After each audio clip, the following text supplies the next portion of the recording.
My name is Kurt Stratton. I've known Les Castro for 16 years now. I've had the privilege of being a pastor of 4 different churches over the period of 40 plus years.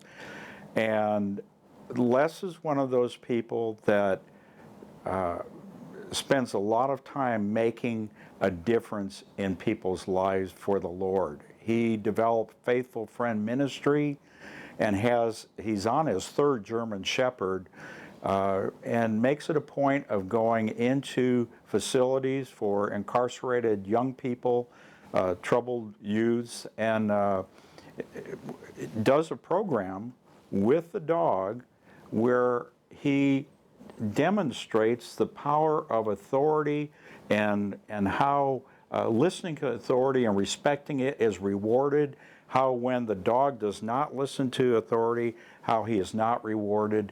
And adults can talk till they're blue in the face, but one of the things when you're working with the dog, the kids have their full attention on that dog. And it's funny, it's serious, and some kids have been incarcerated for several years, and so one kid asked Les, he said, "Mister, can I pet your dog? I haven't touched a dog in 4 years."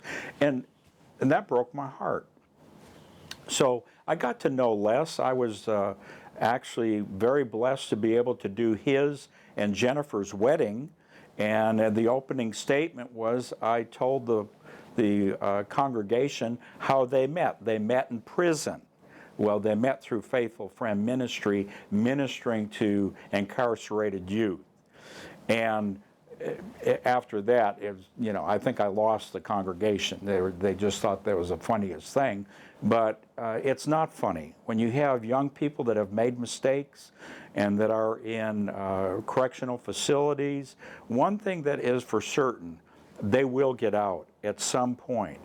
What they do after they get out is going to be determined by who loves them, who spends time with them, what direction they have when they're incarcerated. And that's what's so great about Faithful Friend Ministry, is Les and his team of volunteers and those people who support his ministry provide a foundation to let these young people who have made mistakes know that they are loved, that they are encouraged, and that there is a direction for their lives when they get out.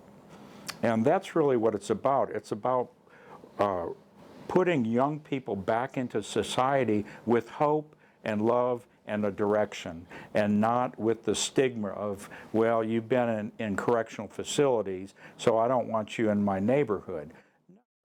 And Les gives them hope, and that's the bottom line. For those that want to know, how can I be involved, either as a volunteer, or how can I support Les and Pepper and Faithful Friend Ministry? You can go to faithfulfriend.org.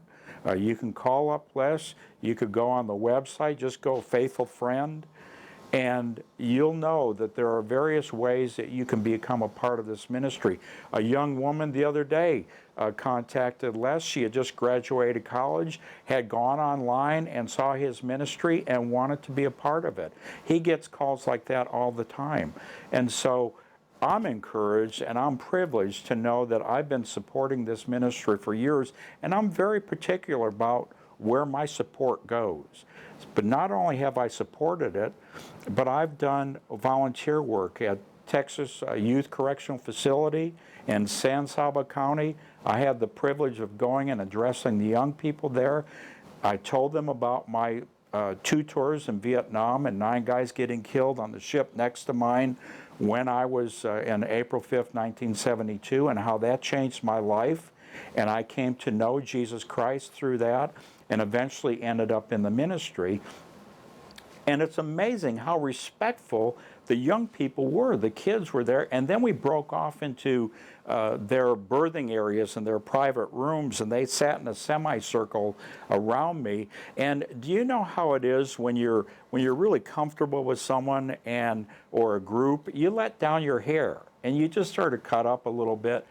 Next thing I know is I had them laughing, and we had a lot of fun, and I talked about their they're double bunks. I said, when I was on a ship for 3 years and 2 months, were 3 high. And we were bunched in, and so they felt like they were living in a palace. And we just had fun. So when Les was leaving and we were leaving, one little boy came up and he said, when you come back, will you bring the comedian with you? I've never been called a comedian, but it had that kind of impact on them. They felt comfortable with us.